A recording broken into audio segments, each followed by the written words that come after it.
Abram, his wife Sarai, and his nephew Lot, and all their servants continued their journey as God had instructed, crossing into the land of Canaan from Haran.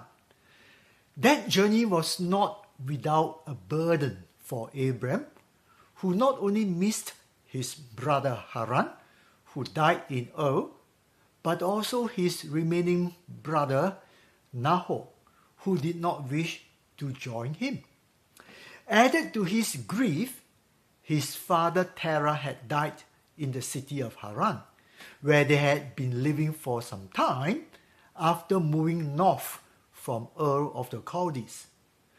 But on top of these burdens of life was perhaps a far greater burden that would present a constant threat to his faith in God's promise of the land, the nation, and the blessing.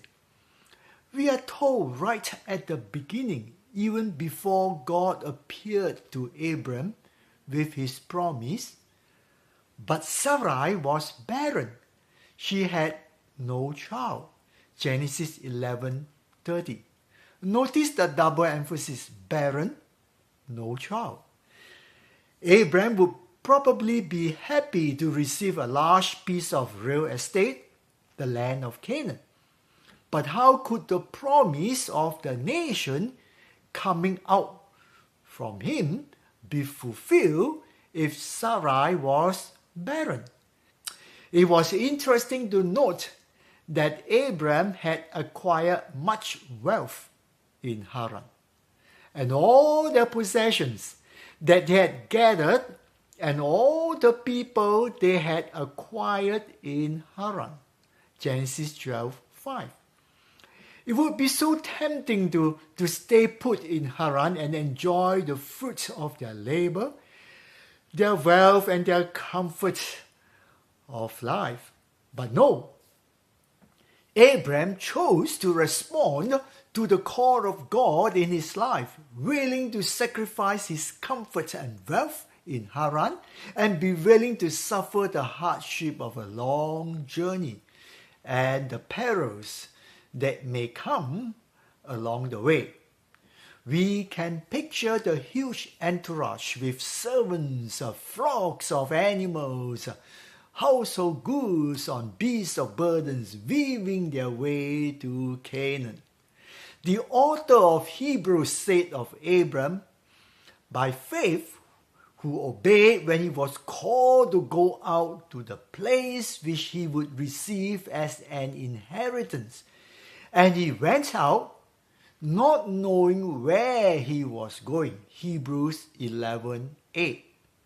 That's the faith of Abram. It involved absolute obedience and complete trust in God's leading.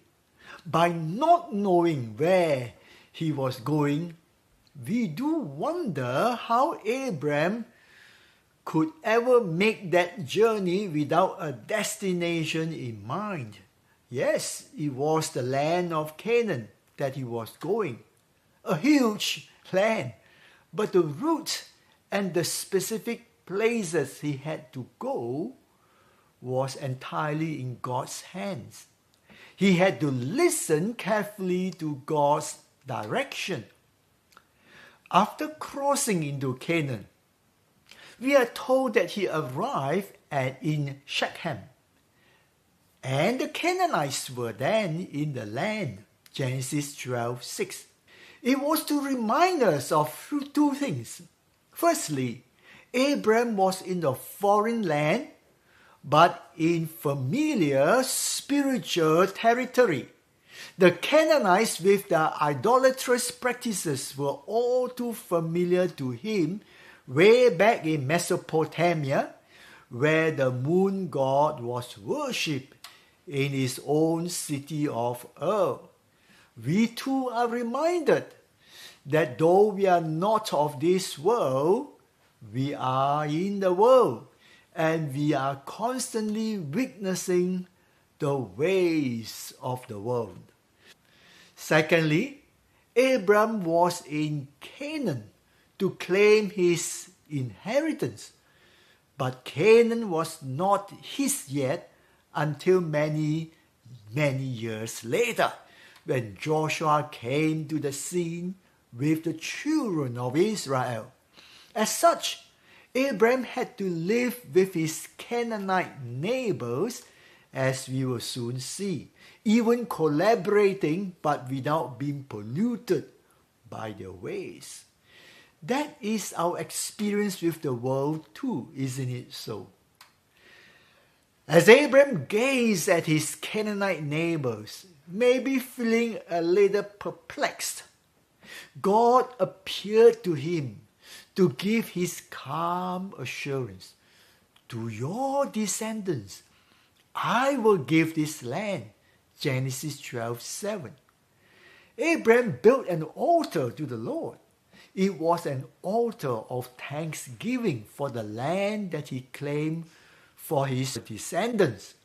Perhaps Sarai being barren was in the back of his mind. That altar speaks of our devotional life. Have we been having our altar of thanksgiving for the many blessings we receive from the Lord? The next destination of Abraham's journey was between Bethel and Ai. He built an altar and called on the name of the Lord. Genesis 12:8. This altar was not built in response to God's appearance to him, as it had happened in Shechem, but it was on Abraham's own initiative to seek and call on the Lord. In Scripture, the term called on the name of the Lord often signifies man seeking the Lord in public worship. We are told that the line of Seth was when man began to call on the name of the Lord. Genesis 4:26. In the midst of a corrupt generational line coming from Cain, the line of Seth witnessed publicly their allegiance to and worship of the one true God. We see Abraham's altar as a public altar of worship and witness to the Canaanites. In calling on the name of the Lord, Abraham was invoking God's name in worship, and by his name gained access to the privilege of prayer for guidance and protection in a foreign land. May we do likewise.